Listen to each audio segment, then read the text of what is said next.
Just do it this way. There we go. All right, so we'll just do it this way. I'm Brandon. I'm Michelle. Heidi. Tasha. Gage. Faith.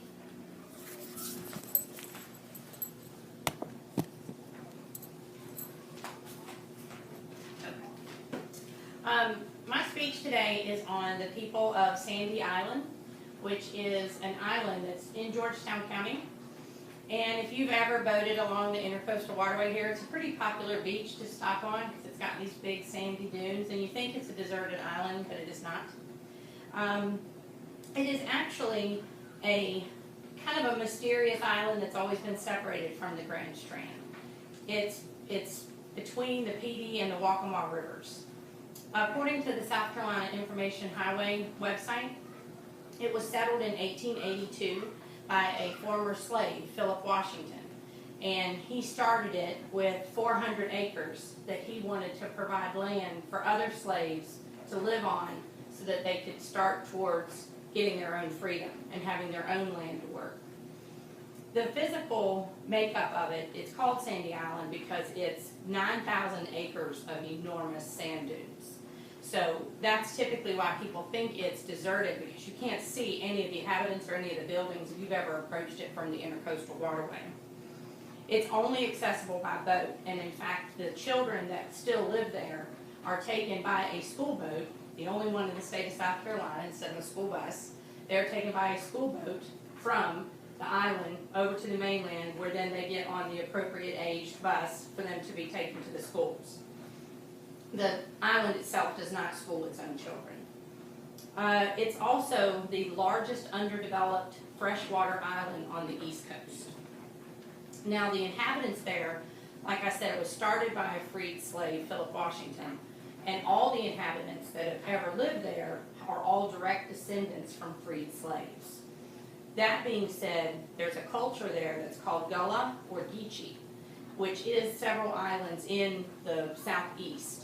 And it's a makeup of French, African, and English cultures that kind of mixed together when the slaves had different owners and worked with different people. And they came to have their own culture, like I said, called Gullah or Geechee. That's still a very well-known culture that has its own website as well. There's the Queen of Gullah, and she has lots of videos, in fact, where she also takes you on virtual tours of Sandy Island. It had up to 300 to 400 people that used to live there. Now, unfortunately, it's down to about 60 inhabitants. As far as modern influences go, because they've been very self-contained, they only have had electricity on the island since 1965.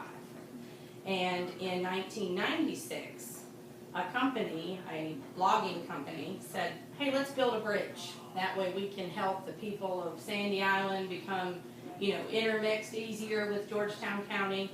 Well, the truth was, what the logging company wanted to do was clear land to put the bridge, own it, and inhabitants would have to make appointments to use the bridge to leave and come. So it actually wasn't going to do anything for the people of this island except hurt environmentally what they've been protecting for years. It didn't pass. Now a Natural Preservation Society actually owns the island. So that comes into play with now they have hiking trails, they have many different species of animals and birds and wildlife that are on this island that are nowhere else in South Carolina, the beauty of being completely water contained. There is a bed and breakfast there that anyone can go to. The island is public. You can go to the bed and breakfast. It's called Wilma's Cottage, and it is owned by a direct descendant from an original inhabitant. There's also a general store called Pyatt's, and again, direct descendant. There's also the hiking trail I mentioned was put in by the Conservation Society, and then very similar to the way Brook Green Gardens is set up, they have the placards and the information that you would want to learn about what you're seeing, and it's a 2-mile hike that's paved around the island. They also still have their original church, and it's the New Bethel Baptist Church. And they welcome visitors to come to the church, but they say be prepared for a long day because they rather enjoy their church and apparently they have service for about 4 or 5 hours once they get in there and get started. And again, it's from the direct descendants, and they said, hey, that used to be the way we all got together once a week, so we made the most of it, and we forgot to start having a regular set time for this. So, the island's inhabitants are still Gullah, which I said is a mix of African slaves with the French, the English, and the Creole cultures. Their dialect, unfortunately, is dying with their community. There are Gullah communities like Sandy Island along Georgia's coastal region as well. And they have come up with a society, so to speak, where they're trying to protect themselves through legislation and join their isolated communities together to have some voice in what happens to their lands. The information that I found was all on the South Carolina Information Highways website, and Grand Strand Magazine has published some articles where they have personal interviews, and the Gullah Geechee Culture Nation has a website as well where you can see interviews and hear the Gullah dialect. But I encourage you all to look into it and to go visit. It is a public island, and it's a pretty interesting piece of culture right here in our own backyard. Thank you.